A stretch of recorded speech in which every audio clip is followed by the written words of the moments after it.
Juan, muy buenas tardes. Buenas tardes, ¿qué tal?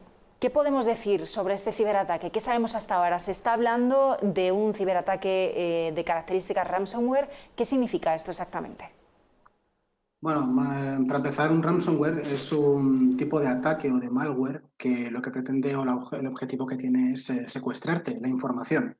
La forma de secuestrarte es que el atacante determina o identifica qué es lo importante y lo que tiene valor y te lo cifra, como si hiciésemos un cifrado normal y corriente con una contraseña. El problema es que tú no sabes esa contraseña cuál es, no conoces la clave de descifrado y de hecho es por la razón por la que te piden un rescate, ¿no? Porque al final la palabra ransomware viene de un malware de rescate, de secuestro. Entonces, la idea es que ellos te van a solicitar una serie de dinero, normalmente en bitcoins, para que no pueda ser rastreable, y con esa razón te pueden dar la clave de descifrado para que puedas volver a recuperar tus credenciales y descifrar la información que te hayan secuestrado. ¿Qué impacto puede tener un ciberataque de estas características para una empresa? ¿Qué capacidad de respuesta tiene la empresa más allá de, bueno, pues de pagar este rescate, que es lo que quieren los ciberatacantes? Bueno, la capacidad de respuesta, más bien podemos empezar hablando primero del impacto. Ya está, el impacto principal o lo que podemos pensar en este tipo de ataques va a ser un impacto económico, ¿no? Al final nos van a pedir un rescate o, de hecho, a la empresa en cuestión, en este caso a Colonial, o a la empresa afectada, les va a suponer un gasto,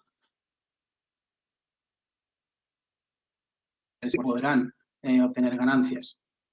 Esto es lo que solemos pensar como el principal impacto que suele haber, no algo económico, que es lo que suele tocar el bolsillo y que molesta tanto a las empresas como al usuario. La otra imagen o el otro impacto también es el tema de la imagen, ¿no? Al final sales en los medios de comunicación, sales en las diferentes empresas, estás en la boca de todos y eso puede normalmente dañar, más bien, más que auparte, puede hundirte, ¿no? Entonces al final viene la desconfianza del usuario, en este caso el ciudadano americano, pues decidiría a lo mejor no contratar los servicios o en caso la empresa distribuidora del gas decidiría no contratar los servicios con Colonial y buscar una alternativa, lo que puede provocar también repercutir en este caso en el caso financiero. Respecto a cómo poder protegerse, lo principal de todo es tener o disponer de un plan de continuidad de negocio. Es algo que es básico en todas las compañías. Al final tú tienes que saber que tu servicio de una manera u otra tiene que poder continuar ante cualquier incidencia. Con el tema del COVID, de la pandemia que hemos vivido durante este año, pues lo hemos podido vivir, ¿no? Al final todo el mundo nos hemos ido a teletrabajar a casa principalmente, entonces ha sido una especie de solución.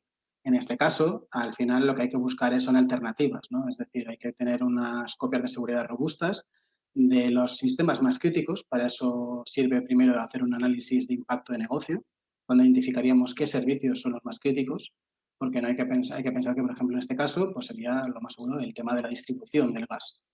Una vez identificados estos servicios, los valoramos, vemos la criticidad por si hay alguno que sea idéntico e identificamos qué activos necesitamos para poder prestarlos. Con ese análisis podemos ya identificar ciertos patrones, como hacer copias de seguridad en diferentes lugares, entrenar a nuestros empleados, etcétera, etcétera. Vale. La cuestión también está aquí en cómo ahora podemos recuperar el control, ¿no? Porque estábamos comentando de que se paga para poder recuperar esas claves de descifrado. Bien, el pago no es algo garantizado 100%. De hecho, no te garantiza a ti, porque esto, dependiendo también quién te lo haya hecho, pero normalmente los atacantes no suelen ser caballeros, ¿no? Como aquel que dice. Es decir, tú le pagas, no tienes ninguna garantía de que te dé la clave de descifrado. Es dinero tirado a la basura. Entonces hay que buscar una alternativa para evitar justamente el pago. Como decía, el tema de las copias de seguridad es una medida correctora que puede, o más bien preventiva, que nos podría ayudar a evitar tener que recurrir al pago. Pero como digo, lo que puede haber ocurrido con el tema de Colonial por el tema del cierre es que hayan hecho un cierre general para evitar dar el servicio e intentar averiguar dónde está el foco. Porque normalmente estos ataques no son de la noche a la mañana, son muy planificados y cuesta encontrar el paciente cero, ¿no? Entonces, como digo, para cómo prevenirnos o cómo poder ayudarnos, pues principalmente confiar en tener unos buenos técnicos de respuesta de incidentes. Eso es lo primordial también para poder ayudar a intentar restablecer el servicio en la menor brevedad posible. Y principalmente la concienciación. Al fin y al cabo, el eslabón más débil de toda la cadena en la información es el propio empleado, el propio usuario. Al final es el que va a tener una contraseña débil, es el que se le va a poder engañar fácilmente y puede ser un pie de entrada o el punto de partida para poder iniciar ya una serie de acciones y ataques más dirigidos y cada vez más complejos que pueden derivar o finalizar en un ataque de ransomware. En el caso de Colonial, como decíamos, es la mayor red de oleoductos del país. Hablábamos de esa declaración, ¿no?, de emergencia por parte del Gobierno. Estamos hablando de una infraestructura crítica y, como tú decías, no es un ataque que se haya producido de la noche a la mañana. ¿Qué puede hacer un gobierno como el de Estados Unidos en un caso como este y cómo es su colaboración o su trabajo junto con la compañía? Bueno, en este caso el gobierno americano, entiendo yo, que lo que hará será poner sus diferentes agencias de inteligencia a la disposición del propio Colonial y de los propios equipos que estén haciendo ataque a la respuesta, ¿no? El equipo de respuesta de la empresa en cuestión, para poder identificar no solamente el origen, el paciente cero, sino también identificar la fuente, ¿no?, de dónde ha venido. Normalmente estos atacantes no te van a decir claramente, hola, soy ruso y te ataco desde Rusia, desde esta ubicación. No, ellos te van a ocultar ese ataque de fuente y te lo van a redirigir, te lo van a distribuir por todo el mundo haciendo cambios en la dirección. Lo que pueden hacer, en este caso las agentes americanas, es identificar ese rastro del atacante una vez descubierto el paciente cero e intentar arreglarlo. Sería identificar la fuente, el origen, principalmente para poder identificar cómo te han podido atacar, por dónde te han podido atacar y establecer a partir de ahí acciones que eviten justamente que en un futuro pues, puedan no volver a utilizarse. Hay que tener en cuenta que estos ataques tienen múltiples vectores de ataque. Un vector de ataque al final es cómo te pueden tomar el control o, digamos, la dirección de por dónde vendría el ataque, pero pueden ser muy variados, desde que tengas alguna vulnerabilidad en tus sistemas por no actualización de los sistemas operativos o de los equipos que utilices en tu infraestructura crítica, como también, pues, por ejemplo, debilidades por no tener medidas de seguridad suficientes, concienciación en las personas, por un ataque de ingeniería social, etcétera.